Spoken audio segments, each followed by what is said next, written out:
Hi, welcome back to another episode of Stand on Guard. I'm your host, David Crayden. We are anticipating Michael Barrett, the key Conservative Shadow Minister for Ethics and Government Accountability. He's the Member of Parliament for Leeds, Grenville, Thousand Islands. He should be joining us shortly.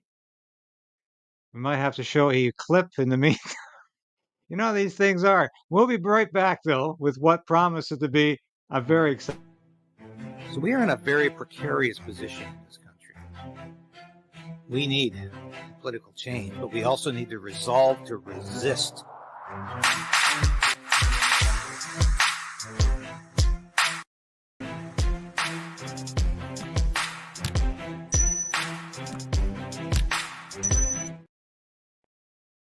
So, MP Michael Barrett is going to join us, and here he is now. Good morning, Mr. Barrett. It's so nice to have you on the show this morning. Thank you so much for joining me. Yeah, a pleasure. Thanks for having me on. Well, a lot of our Canadians and a lot of my viewers are extremely interested in what's going on right now, today, in the House of Commons, and it's been widely unreported by the mainstream media. I can tell you, I've seen maybe two or three credible accounts of what's going on. I wonder if you could just walk us through briefly, of course, what precipitated this in terms of how bad is this Sustainable Development Technology Canada, otherwise known as the Green Slush Fund? How bad is it in terms of wasting taxpayer dollars? And if you could take us into Speaker Greg Fergus's ruling, I think it was September 26th, where he said that these unredacted documents should be sent to the RCMP because the House of Commons voted in favor of that. Yeah, absolutely. The real fine point on this is that Parliament is seized by liberal corruption right now. So no government bills were debated for all of last week. The same looks like it will be the case this week, unless that is, of course, the Liberals hand over the documents in the scandal that you mentioned, this $1 billion green slush fund to the RCMP. Now, the RCMP are going to have the opportunity to consider, as they would with any documents that are turned over to them, whether or not they launch an investigation. But over the weekend, we learned that they have, in fact, started an investigation and haven't received the unredacted documents that are at the heart of this scandal. Conservatives have been spending this last session, prior to coming back in September, really trying to peel back this Sustainable Development Technology Canada mess. This fund has been around since the early 2000s, and under Conservatives, it received a clean bill of health from Canada's Auditor General in 2017. But after the Liberals got into it, they handpicked a chair, a Liberal-friendly chair. They stacked the board, and then the conflicts of interest started rolling, where we see that this is tens of millions of dollars being handed out inappropriately. It's a $400 million scandal, essentially, with well over 180 conflicts at the heart of these funds being misappropriated, allocated outside of the contribution agreement. To give a really clear example, the chair of the board voted on a motion to give her own company tens of thousands of dollars in a single instance, and then did it again, and was found, of course, to have broken the Conflict of Interest Act by Canada's Ethics Commissioner.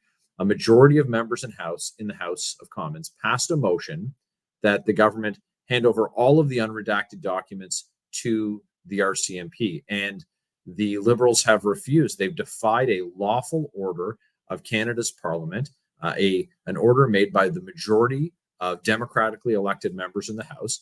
It's not surprising from Justin Trudeau, someone who himself has twice been convicted of breaking Canada's ethics laws, along with some of his front bench ministerial counterparts. But it is, of course, something that should be causing Canadians great trouble, because this is the supreme authority in Canada is the people. We elect our representatives. We elect our parliament. And when you have a majority of those members make a decision to exercise their authority lawfully And in a case like this, to produce documents that go to the heart of a scandal involving the Liberal government. Some people will remember the sponsorship scandal in the early 2000s that brought down the then Liberal government. Well, one of the senior Trudeau government officials who was caught on an audio recording by one of the whistleblowers in this billion-dollar green slush fund, he referred to this. One of the Trudeau officials referred to this as a sponsorship type of scandal. So that's how big this is. They know how bad it is, and we had to drag them kicking and screaming to get some accountability at that organization. And now they want to do everything they can to cover up what they knew when they knew it, and how they helped their friends, insiders, get rich. So Speaker Greg Fergus, and this shocked me. I must be frank about this. When he decided, he ruled in your favor. He ruled with the House of Commons. He said the business of the government needs to stop so we can look. Essentially, he didn't say it this way, but really what he said was the House needs to look and contemplate the Trudeau government's corruption. We need to stop and look at these files and see what's going on.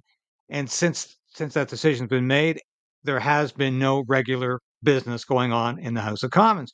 Now, you also mentioned, in terms of what needs to be examined here as government corruption, you specifically talked about, and I should mention, you are the shadow cabinet for ethics and government accountability. This is your responsibility, and you have the lead on this file.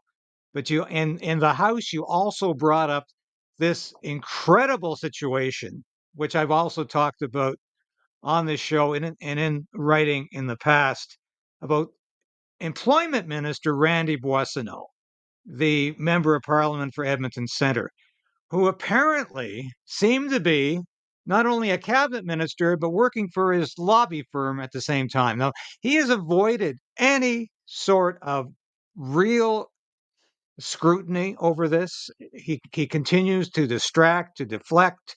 Whenever it's mentioned, it's a personal thing. He's personally being persecuted. Poor Randy.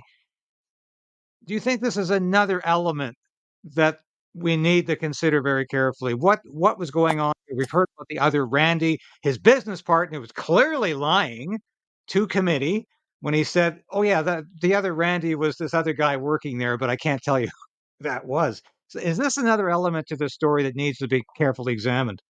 Well, this is another extraordinary element of an extraordinary situation. So not only has the business of the House of Commons following Speaker Fergus's ruling ground to a halt while we deal with Liberal corruption, the Speaker ruled on another question that I had put to him, and he has ruled in our favor, saying that there is what's called a prima facie case of privilege, that Randy Boissonnault's business partner, he lied, he prevaricated, he didn't deliver documents that were lawfully ordered by a parliamentary committee. And so should the government turn over their green slush fund documents, to turn our attention back to that for just a second, if they did that right now, well, that's exactly what we're looking for. But then the House commences debate on this issue dealing with Justin Trudeau's minister from Edmonton Centre, Randy Boissonnault, and this situation where he's directing his business from the cabinet table, allegedly, and this has been reported in media. This situation that kind of came to a head when there was this question of this $500,000 payment that's the center of a fraud allegation in this business that he owned a 50% share in with his business partner, Stephen Anderson. Now, Randy Boissonnault came to committee, his business partner came to committee, and they said they didn't talk for all of 2022. But the committee ordered the production of phone records, we ordered the production of text messages, and in that first order, Randy Boissonnault didn't produce all of the information that was requested. We had to go back and get it again, and then he produced a different set of or a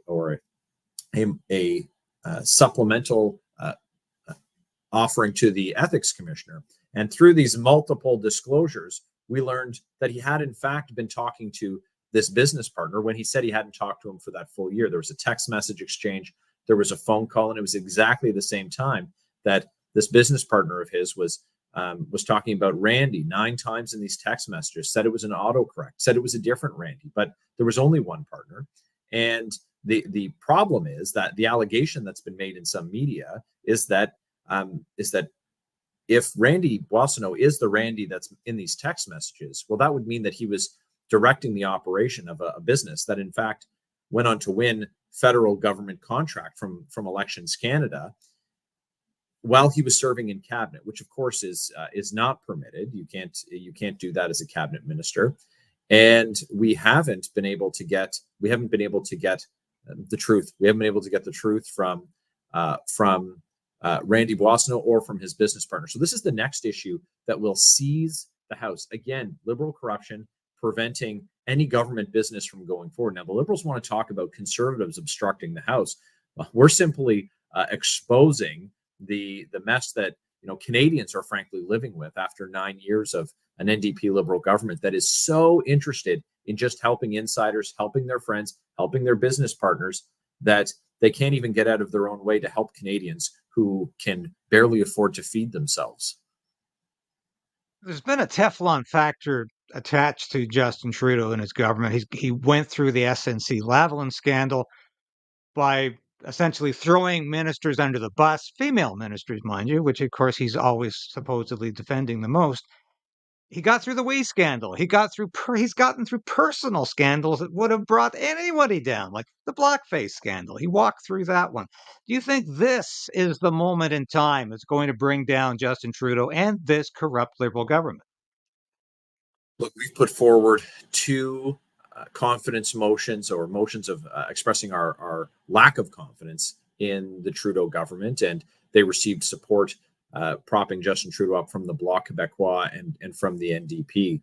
But I think that the weight of this is really starting to be felt by Canadians when you look at what exactly happened in this case. And it was at a time when Canadians were lining up at food banks in record numbers. These Liberal insiders were getting, it's beyond sweetheart deals. They were being given funds, taxpayer funds, that they weren't entitled to, that it was inappropriate for them to receive.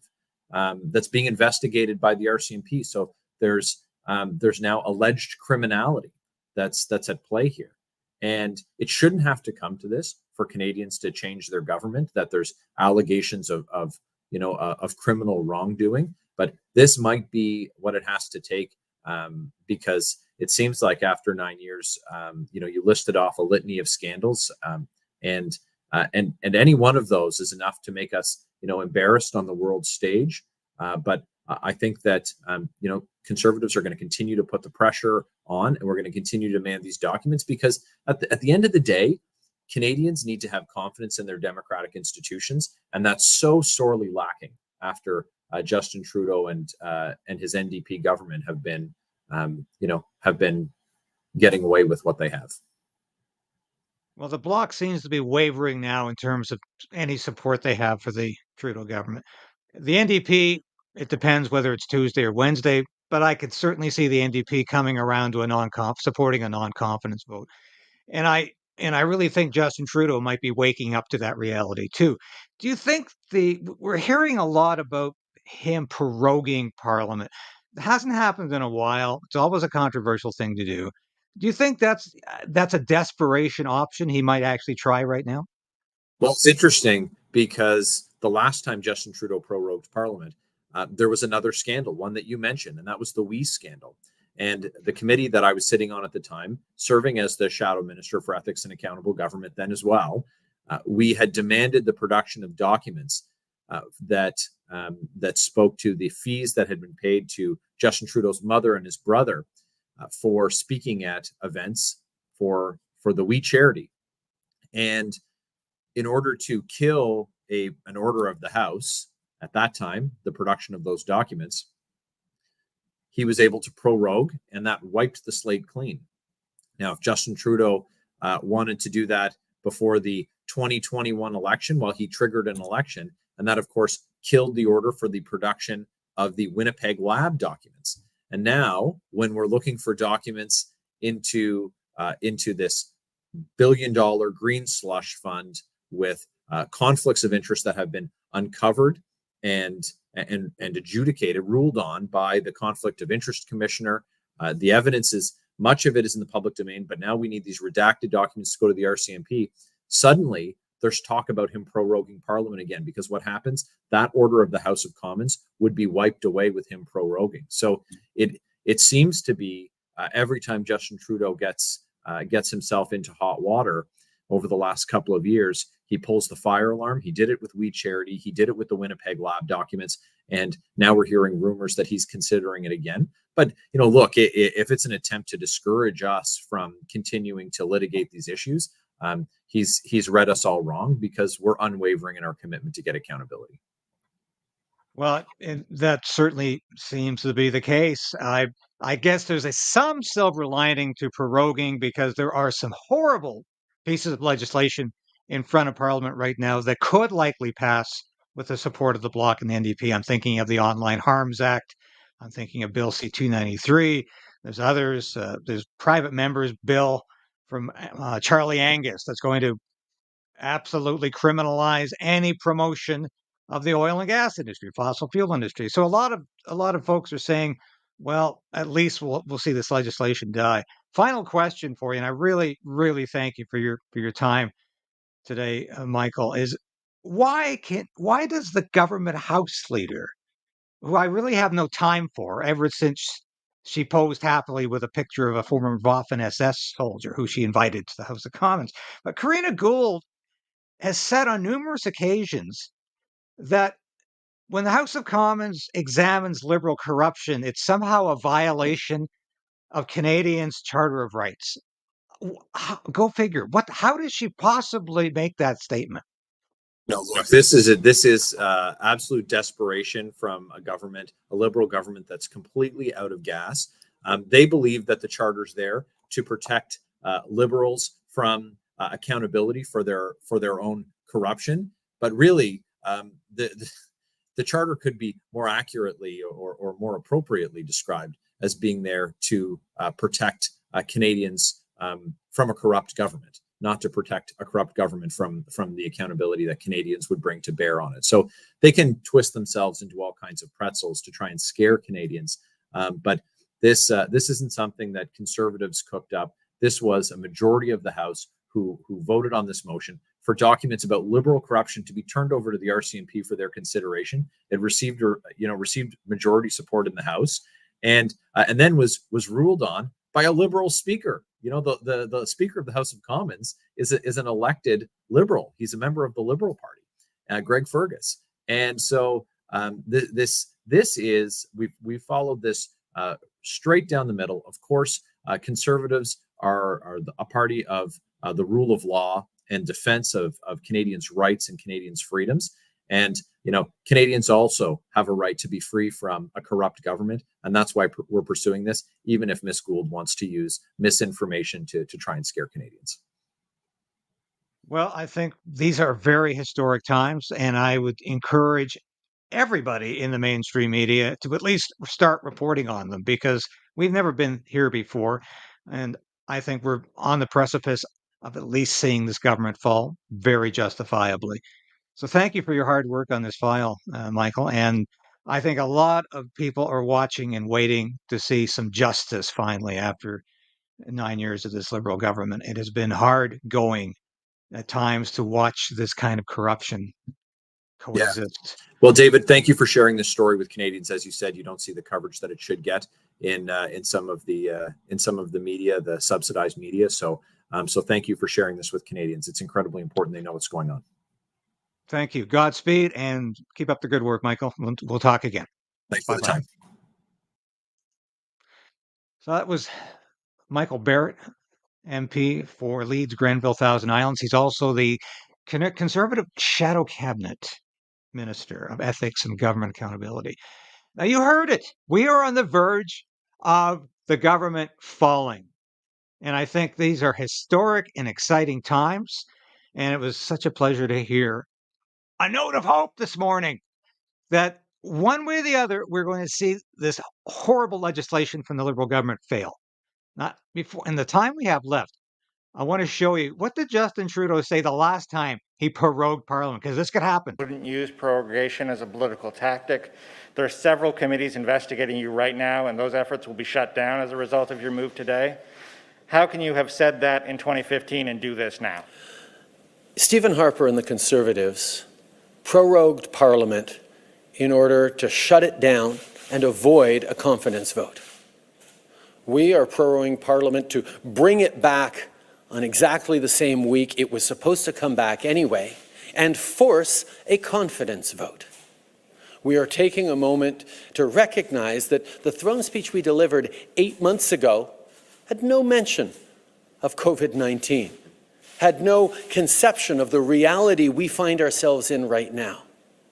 We need to reset the approach of this government for a recovery, to build back better. And those are big, important decisions, and we need to present that to Parliament and gain the confidence of Parliament to move forward on this ambitious plan. The prorogation we are doing right now is about gaining or testing the confidence of the House, which is the opposite of what the Conservatives did that we rightly railed against back in 2015. Yeah. It's always right when Justin Trudeau says it's right. That's the mark of an authoritarian state. It's the mark of a dictator. And that's what Justin Trudeau is. But thank God we've got some action here. And it's nice to see an official opposition that's not being a lapdog, that's actually out there doing something. I applaud the work they're doing here, because this is incredibly important to keep any government accountable to the people. And I want to end today on a comedic note. And as I said, I've got no time for Corinne Gould. She is a laughing stock. This is a woman who suggested, after she had a photo op with a former Waffen SS soldier, Yaroslav Hunka, whom she had a role in inviting to attend a joint session of Parliament with the president of Ukraine speaking. He sat in visitors' gallery, had 2 standing ovations. And Corinne Gould said, after she realized how stupid she was in facilitating that, not knowing who this guy was, she said, let's excise it all from the official record. Let's censor Hansard so like it never happened.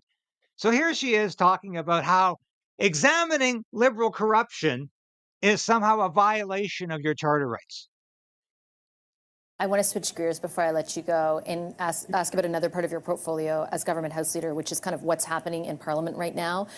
It's pretty complicated. I'm not sure everyone is paying super close attention, but there's essentially an order that the House voted on for your government to hand over documents which would then go to the RCMP. The documents involve what's known as the Sustainable Development Technology Canada. It was an arm's length foundation. The Auditor General found a huge host of issues with it. It has since folded and become part of something else. The Conservatives are saying essentially that your refusal to comply with this order is because you have something to hide in those documents. I know that you have contended and pointed to comments from the RCMP that they wouldn't necessarily even be able to access those documents as part of the reason why you oppose handing them over. Can you be clear with Canadians? Does your government have anything in these documents to hide? Look, the point of all of this is that the Conservatives are using their extraordinary powers in Parliament to try to go around the charter-protected rights of Canadians. This is the very first time, it's unprecedented, that parliamentarians are using their extraordinary powers to access documents, not for themselves, but to hand over to a third party.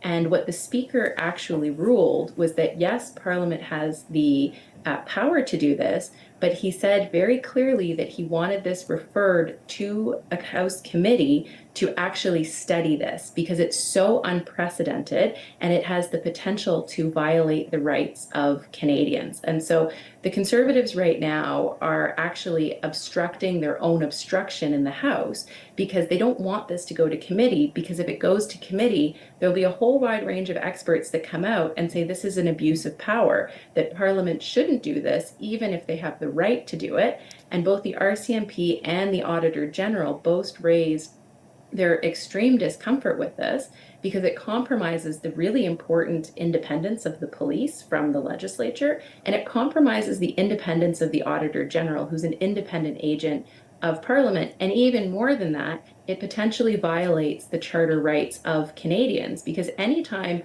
police want to access documents, they have to seek judicial oversight in order to suspend the rights of Canadians. And let's be very clear that the government did hand over documents, but they were redacted because the government all. You tell me, when did the Trudeau government have any such sanction when it froze bank accounts? When did the Trudeau government have any such sanction when it invoked the Emergencies Act? She is full of crap. This is a complete non-argument. It makes no sense, and it's just liberal blather at its worst. Your rights are not violated because the House of Commons is examining liberal corruption.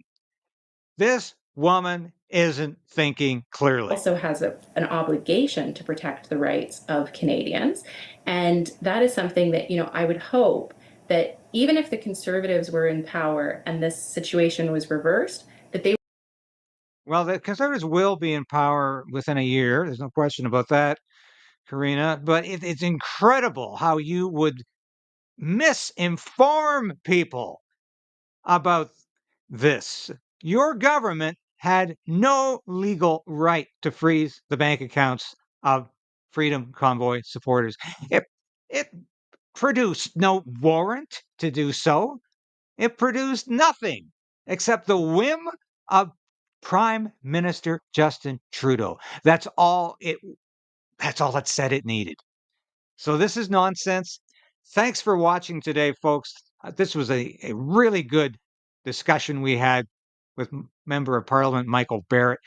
We're going to have other MPs on the show, and we're here to give you all the news you need to know so that you can continue to resolve to resist. And I hope this left you today with a sense of optimism that the end is near for the Liberal government.